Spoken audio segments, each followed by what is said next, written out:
নমস্কার বন্ধুরা, আজকের আহারে রান্নাঘরে সকলকে স্বাগত। আমার সকল বন্ধুকে চ্যানেলটি লাইক, শেয়ার ও সাবস্ক্রাইব করে পাশে থাকার অনুরোধ জানাচ্ছি। চলুন তাহলে দেখে নেওয়া যাক আজকের রান্না। আমি রান্নাটা খুবই সহজ উপায়ে স্বাস্থ্যকরভাবেই করে দেখাবো, কিন্তু স্বাদের কোনো কমতি হবে না। কড়াইতে সর্ষের তেল গরম করে কলাইয়ের ডালের বড়ি ভাজতে দিয়ে দিয়েছি।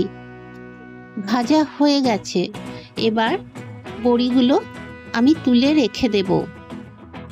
আমি বেগুন, উচ্ছে, কাঁচা কলা এবং ঝিঙে কেটে ধুয়ে জল ঝরিয়ে রেখে দিয়েছি। কড়াইতে যে তেলটা বেঁচেছিল তাতে আমি কাঁচা কলার টুকরোগুলোর সাথে নুন হলুদ দিয়ে নাড়াচাড়া করে ভেজে তুলে রেখে দেব। শুক্তো অনেক রকমভাবেই তৈরি করা যায়। আমি এখানে সবচেয়ে সহজ এবং সব থেকে কম পরিশ্রমে যেভাবে করা যায় সেটাই আমি এখানে তুলে ধরার চেষ্টা করেছি। নুন হলুদ দিয়ে উচ্ছে বেগুন ভাজা হয়ে যাওয়ায় এতে ঝিঙের টুকরোগুলো দিয়ে দিলাম। নেড়ে চেড়ে ভেজে তুলে রেখে দেব। কড়াইতে সর্ষের তেল দিয়েছি, এতে দিয়ে দেব সর্ষে, মেথি, রাঁধুনি, তেজপাতা এবং শুকনো লঙ্কা। ফোড়নটা থেকে সুন্দর গন্ধ বের হলে এতে দিয়ে দেব সামান্য একটু হিং। সজনে ডাঁটা, গাজর, আলু, পটল এবং বরবটি কেটে রেখেছি।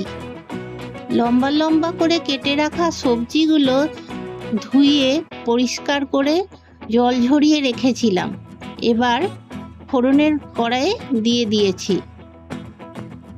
একবার এভাবে রান্না করে দেখবেন বন্ধুরা, হালকা পাতলা কম মশলায় এরকম শুক্তো ঝোল খেতে কিন্তু খুবই সুস্বাদু হয়।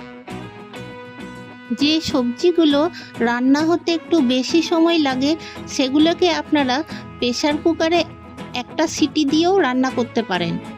আমি এখানে স্বাদ মতো নুন হলুদ দিয়ে দিচ্ছি। নাড়াচাড়া করে মিশিয়ে নিয়ে ঢাকা দিয়ে রেখে দেব কিছুক্ষণ।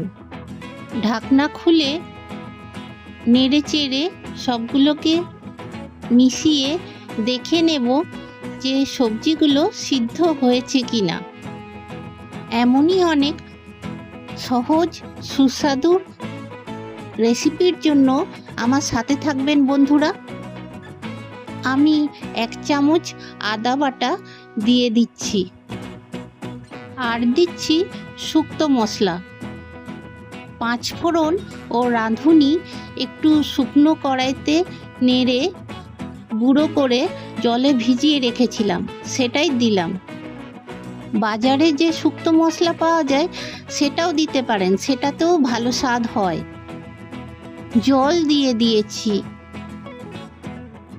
ভেজে তুলে রাখা সবজিগুলো দিয়ে দিলাম। নেড়ে চেড়ে ভালো করে মিশিয়ে নিচ্ছি। আমার সব সবজিগুলোই প্রায় সিদ্ধ হয়ে গেছে। আমার মনে হয় সবজির রঙগুলো বজায় থাকলে বেশ ভালো লাগে। স্বাদ মতো মিষ্টি দিয়ে দিয়েছি। এই নিরামিষ রান্নাগুলো একটু মিষ্টি মিষ্টি হলেই ভালো লাগে। আর আমার মনে হলো একটু ঝোল কম হবে, তাই একটু জলও দিয়ে দিয়েছি। আর দিলাম 1 চামচ ভালো ঘি। ইচ্ছা না হলে আপনারা ঘি না দিতেও পারেন। বাড়িতে ট্রাই করে অবশ্যই আমাকে জানাবেন কমেন্টসে। এতক্ষণ আমার সাথে থাকার জন্য অনেক ধন্যবাদ বন্ধুরা। স্বাস্থ্যকর আহারে সুস্থ থাকুন। আবার চলে আসব অন্য কোনো দিন অন্য কোনো দারুণ সুস্বাদু সহজ রেসিপি